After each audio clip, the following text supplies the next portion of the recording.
Hola, hay un capítulo en mi libro que se llama La humanización de Dios y se refiere básicamente al concepto quizás errado que naturalmente le damos a Dios.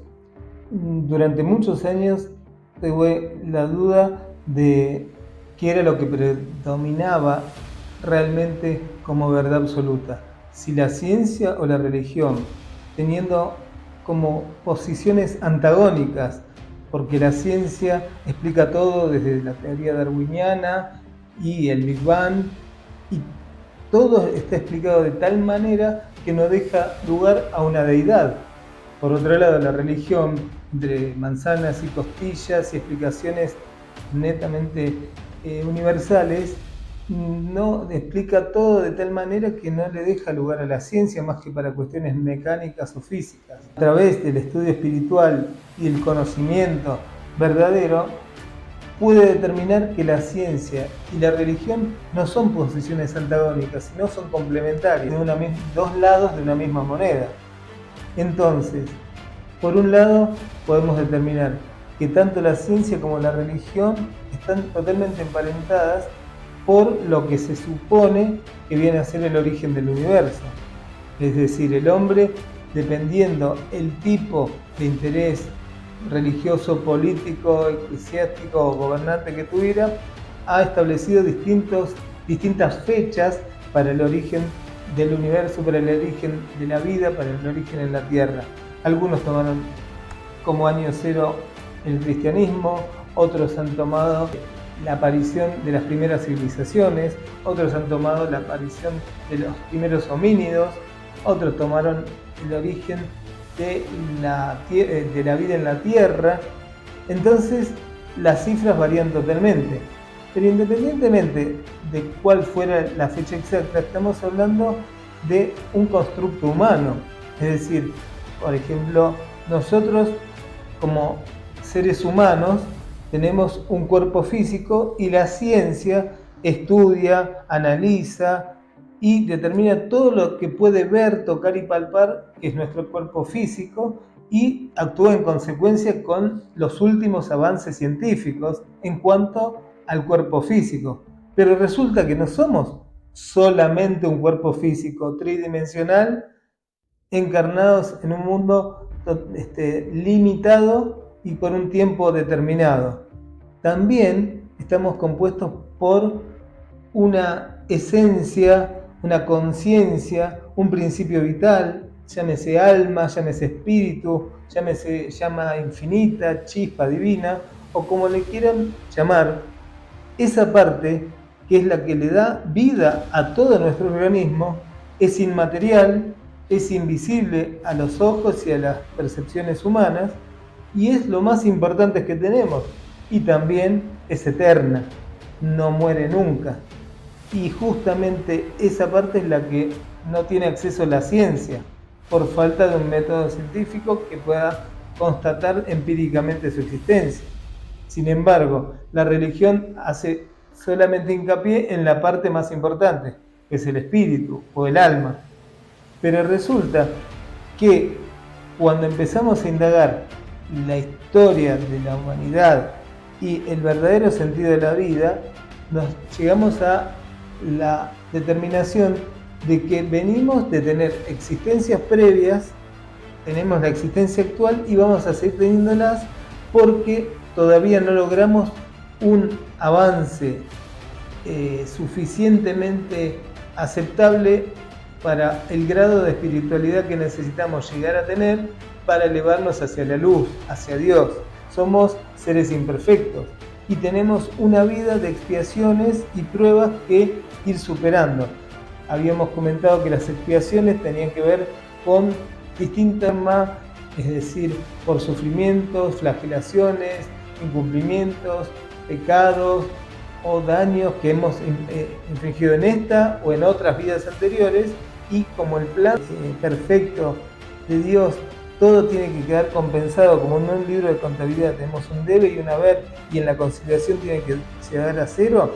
Entonces ningún tipo de daño, de dolor o de injusticia o de crimen o de mala acción que hayamos cometido en esta u otras vidas va a quedar sin pagar. Tarde o temprano todo se termina pagando. Entonces eso le da origen al motivo de las cosas que a veces nos hemos preguntado: ¿por qué me pasa esto? Si yo me porto bien, yo no le hago daño a nadie, y miren el problema que tengo, o este sufrimiento, o este dolor, o esta mala suerte. Claro, pero no estás teniendo en cuenta todo el karma que venís arrastrando y que tenés que pagar. En definitiva, ese dolor es algo que elegiste pagar desde cuando fuiste a encarnar esta vida. Es decir, cuando estábamos en el mundo espiritual y sabiendo la vida o las vidas que hemos tenido previamente y la deuda que teníamos que pagar, somos conscientes que tenemos que tener la posibilidad de pagar nuestra deuda y elegimos el país, la familia, las circunstancias acorde con nuestra necesidad de pagar lo que debemos. No elegimos la mejor de las vidas. Justamente, si tenemos que pagar temas económicos, iremos a parar a la familia más pobre o viceversa. Y así en cada caso en particular. Hay tantos casos como vidas en el planeta. Por otra parte, si también tenemos que elevarnos espiritualmente, tenemos toda una serie de pruebas que se nos van presentando para que con el libre albedrío que nos es proporcionado podamos ser evaluados en cuanto a qué actitud tomamos ante determinadas circunstancias. Es decir, cuando se nos presenta un problema, una vicisitud, algo infranqueable, ¿qué actitud tomamos? ¿Realmente nos dejamos abatir por las circunstancias como víctimas de las circunstancias? ¿O luchamos y buscamos la solución de una y otra vez, le ponemos el pecho a las balas y logramos superarla y avanzar en base a nuestro esfuerzo, a nuestro discernimiento y a nuestra resiliencia y salimos adelante? En definitiva, la superación de cada problema, si lo logramos o no, no es el punto en sí, sino la actitud que tuvimos ante el problema. Si nos dejamos abatir por el mismo o hicimos todo lo que estuvo a nuestro alcance y más para lograrlo. Lo mismo, también somos juzgados no solamente por el bien o por el mal que hemos hecho, también por el bien que pudiendo haber hecho no hicimos. Es decir, si tuvimos la posibilidad de hacer un bien y no lo hicimos, eso también habla mal de nosotros, también es condenado. Entonces, por eso hablamos de que esta vida terrenal, física, tridimensional, limitada, es un mundo de expiaciones y de pruebas. Expiamos todo lo malo que hayamos hecho para sufrir el dolor que infringimos y superamos o somos probados en distintas pruebas para ver si logramos elevarnos espiritualmente.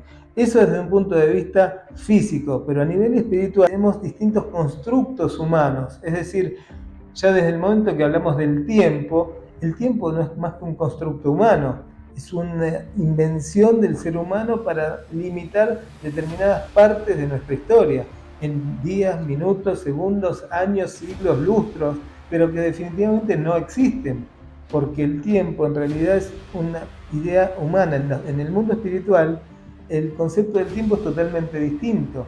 En los tiempos humanos no coinciden para nada con los tiempos de Dios. Y el constructo de Dios también está distorsionado, porque a veces hablamos de Dios como si habláramos de un ser humano. Y si bien las escrituras pudieran haber sido modificadas de distintas maneras, o el creador o quien creó todo el universo definitivamente no es una persona, no es un ser humano. Un ser humano somos nosotros, pero Dios no es un ser humano.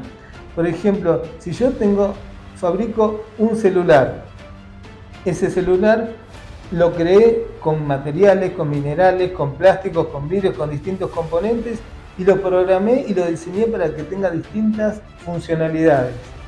Entonces, ese celular, si lo hago bien inteligente, puedo decir que es un smartphone, un celular inteligente que puede hacer muchísimas funciones para la cual fue creada, a tal punto que podrá ser inteligentísimo, pero nunca tendrá conciencia de sí mismo.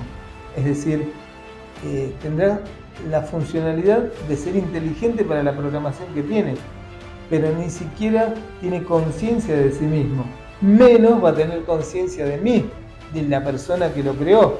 Y aún si tuviera conciencia de mí, tampoco podría sentir lo que siento yo, porque yo soy un ser humano, tengo carne, tengo hueso, tengo conciencia, tengo sentimientos, tengo pensamientos, y el celular ni siquiera puede imaginarse, si pensara, cómo es tener carne, cómo es tener hueso, cómo es enamorarse, cómo es sufrir, cómo es soñar, nada, que es estar alegre, triste, nada, nada, nada. No puede tener conciencia de mí porque es una creación mía. Entonces imaginemos que si nosotros somos una creación de Dios, ¿cómo vamos a poder tener conciencia de lo que está hecho Dios?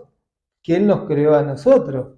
Entonces estamos hablando de algo, de un ser que desde un punto de vista netamente panteísta sería inmaterial, eterno, omnipresente, omnipotente, soberanamente bueno y justo, con lo cual no tenemos la más mínima idea de lo que es en sí como ser, cuando así mismo podemos entender que es el universo entero, es parte de todo y nosotros somos parte de ese todo. Y además el universo no tiene vacío. Si no tiene vacío, significa que todo ocupa un determinado lugar, ya sea en lo material o hasta en el pensamiento. Pero hasta un pensamiento que pueda estar teniendo usted mismo en este momento que me está viendo, está ocupando un lugar en el espacio, no un espacio físico, en un plano del pensamiento. Y el tiempo también es un constructo humano donde pasado, presente y futuro no existen, es una invención nuestra. Es como si todo fuera una misma realidad al mismo tiempo y vamos tomando conciencia de esa realidad a medida que pasa nuestro tiempo mental. Entonces, cuando vamos ampliando nuestro nivel de conciencia, se supone que estamos más grandes, más sabios o más ancianos. Pero todo está ocurriendo en un mismo tiempo. Son cuestiones abstractas quizás muy difíciles de entender rápidamente, pero estoy tratando de redondear como para que de a poco ir llegando al meollo de la cuestión de que no podemos obtener todas las respuestas tan sencillas de un ente al que le llamamos generalmente Dios, si ni siquiera podemos tener conciencia de nosotros que estamos en un mundo tridimensional, físico, limitado y en un cuerpo finito, cuando tenemos un alma que es infinita, es eterna, es etérea, es inmaterial, como sería el caso de Dios. Por eso, tanto nuestro Señor Jesucristo, el Espíritu Santo y todos los demás espíritus encarnados o desencarnados, somos eternos. Y esta es solo una de las distintas existencias que ya venimos teniendo y de las que vamos a seguir teniendo. Entonces, tenemos que tomar conciencia que todo lo que aparentemente nos pasa como si fuera malo, quizás no sea tan malo, quizás sea lo mejor que nos puede estar pasando, aunque no veamos la totalidad del bosque porque nos tapa el árbol y no tenemos conciencia ni del bosque ni del árbol. Entonces tenemos que empezar a darnos cuenta de que todo nos está siendo concedido, todo lo que pedimos nos es dado. Si algo nos es vedado, quizás porque oculta un beneficio mayor. Y cuando uno pide, realmente se es concedido. Lo que pasa es que dentro del plan perfecto de Dios, cada cosa va a ocurrir exactamente en el momento que le corresponde. Ni un segundo antes ni uno después. Y los tiempos de Dios difieren totalmente de la ansiedad que tenemos nosotros, que lo queremos todo ya, y la inmediatez con la que estamos acostumbrados. Todo va a ocurrir en el momento exacto, solamente que nosotros tenemos una ansiedad tan grande por la inmediatez de los medios, de las redes, de la información, de las pantallas, de internet y de todos los medios actuales, y todo lo queremos para allá. Y no tenemos el mérito necesario requerido para tenerlo todo ya mismo. Primero tenemos que hacer un trabajo previo, una introspección, tenemos que ponernos en contacto con la deidad y imbuirnos en Dios o en el nombre como le quieran decir, para ser meritorios de que realmente todo se manifiesta, a pesar de que todo está siendo manifestado, pero no somos capaces de notarlo. Entonces, el tiempo, el espacio, el concepto de Dios y todo lo que creemos que puede ser malo, quizás no sea tan malo o quizás sea mejor de lo que pensamos. Y todo lo que creemos que no ocurre está ocurriendo, solo que todavía no podemos tener conciencia o de poderlo percibir. Pero mientras mantengamos de chatez, de pensamiento lineal, no podremos ir evolucionando. El cambio tiene que surgir de adentro hacia afuera. No es de afuera hacia adentro, como si tomo una pastilla de afuera hacia adentro y me cura y ya está. Estamos hablando de sanar el alma, sanar el espíritu y que de adentro hacia afuera impacte en el cuerpo físico. Entonces, si quiero cambiar de adentro hacia afuera, tengo que empezar por mis pensamientos más íntimos, por mi conexión con mi alma, mi espíritu, esas ideas que creo que se me ocurren a mí, que de repente estaba pensando, hoy se me ocurrió algo, no se me ocurrió nada a mí, ni a mi cerebro.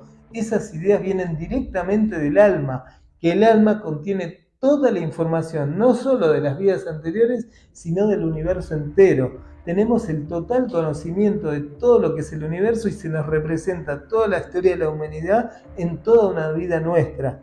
Así como la humanidad empezó precariamente y se fue desarrollando hasta los grandes avances científicos, nosotros desde bebés fuimos evolucionando hasta llegar al mayor momento de nuestra existencia y de lucidez total. Toda la evolución y todo lo que es la historia de la humanidad se vuelve a representar en una porción pequeña dentro de cada universo que contiene nuestro cerebro, nuestra alma. Entonces, si empezamos a tratar los temas trascendentales, por ejemplo, a dejar de rogar a Dios y empezar a darnos cuenta que nuestro Padre está esperando que nos pongamos en contacto con Él para estar ahí para nosotros, y empezamos a dejar de victimizarnos, sino a hacernos cargo de nuestra responsabilidad, y que todo lo que nos pasa por nuestra propia responsabilidad, sin tener que deslindar responsabilidades en nada ni en nadie, podemos empezar a notar los diferentes cambios con las personas con las que tratamos, con las distintas circunstancias, con los ingresos, con las enfermedades, con la sanidad, con las relaciones, con el amor, con la familia. En todos los sentidos está Dios. Si empezamos a tener conciencia de que tenemos que tener presente a Dios en todas las 24 horas, dormirnos pensando en Dios, levantarnos pensando en Dios y encomendarnos, pero en una creencia no solamente de rezar y no hacer más nada, sino llevarlo a la práctica. Si quiero algo, además de pedir al mundo espiritual, a Dios, a la persona, al ser que crea tu religión, también tenés que poner la parte del trabajo físico. Es decir, hay gente que le pide a Dios ganar la lotería y Dios puede decir, pero si por lo menos compraras el billete, habría alguna posibilidad. Pero hay gente que ni siquiera hace eso. Entonces, cuando uno pide algo, tiene que agotar todos los motores posibles. Ir a ver, yo, por ejemplo, hoy tenía una serie de objetivos, de logros, que le pedí al mundo espiritual que me ayudara. Pero no paré en todo el día de insistir, de golpear puertas. Hice todo lo que a mi alcance estuvo posible y más. Dejé todo mi esfuerzo para lograrlo. Será de Dios si se me concede o no, pero seguramente todo tendrá su momento específico, no dentro de mi ansiedad, sino el momento perfecto para cada cosa. Por eso estoy haciendo este video, porque hay muchas dudas, muchas inquietudes que debes tener en este momento sobre los distintos motivos por los que pasan las cosas. No solamente la enfermedad termina siendo un aviso, una luz de alerta que te está diciendo no es por allá, es por acá. Date cuenta que algo estás pensando mal, algo estás haciendo mal, algo estás sintiendo mal, o estás teniendo un resentimiento, un rencor, un odio, algo en tu ser que no está bien encaminado. Es el trabajo interno el que tiene que reordenar esos pensamientos para dirigirlos en el sentido del bien, de la luz, de Dios o del nombre que le quieras poner. Y en la medida que te empezás a alinear con el plan perfecto de Dios, la luz, la conciencia, la información, la claridad mental te empiezan a abarcar de manera directa los pensamientos y empezás a sentir una paz mental totalmente relacionada con lo que estás empezando a pensar de manera diferente. reencauzar los pensamientos, redirigirlos hacia el bien, hacia la luz, hacia el conocimiento total. El mundo espiritual nos apoya, nos ayuda, nos da toda una serie de aportaciones, de ideas, de manifestaciones, de lucidez mental a tal punto que vamos encontrándole las respuestas a todas y cada una de las preguntas que hemos tenido siempre, hasta las preguntas filosóficas que se ha hecho el ser humano toda la vida: ¿de dónde venimos? ¿Hacia dónde vamos? ¿Quiénes somos? ¿Cuál es nuestra misión? Bueno, en líneas generales ya sabemos que servir a Dios, ayudar al prójimo y elevarnos espiritualmente serían máximas que tenemos que tener presente todos. Asimismo, cada uno tiene su misión personal asignada, y eso tiene que ver con la búsqueda que uno haga en la introspección individual de cada uno. Pero lo más importante es que cuando uno empieza a buscar esas respuestas en el mundo espiritual, no mágicamente, pero de una u otra manera las respuestas se empiezan a manifestar de una u otra manera. No te puedo dar un ejemplo exacto porque esto varía como tantas personas hay en el mundo. A veces puede ser por una idea, a veces puede ser por un llamado, por una lectura, porque alguien nos dijo una cosa, porque de repente pensamos algo, porque agarramos un libro y leímos de repente esa frase que nos dejó pensando. En fin, las posibilidades son muchísimas, pero lo importante que quiero que entiendas es que todas las respuestas a todas tus preguntas están en vos. Solamente tenés que empezar con mucha paciencia y autodeterminación y pidiendo la iluminación, la ayuda espiritual a los seres de sanación, a los seres, a tu ángel de la guarda, a tu guía espiritual que siempre te viene acompañando, que nunca te abandonó, que te acompaña a cada instante en esta y en vidas siguientes que vas a tener, aun cuando estés desencarnado y en nuevas encarnaciones. Él está ahí para ayudarte, para apoyarte, para aconsejarte. Que lo ignores, no le hagas caso, ya es otro asunto, pero si empezás a hacerle caso a esa voz de la conciencia, a ese llamado, a esa alerta, las cosas se van encauzando. Muchas de esas cosas están acá, en el libro que escribí, que se llama Un relámpago en la eternidad. ¿Y por qué se llama un relámpago en la eternidad? Porque dijimos que el tiempo humano es solamente un constructo. Para el mundo espiritual, toda una vida no es más que un relámpago en la eternidad.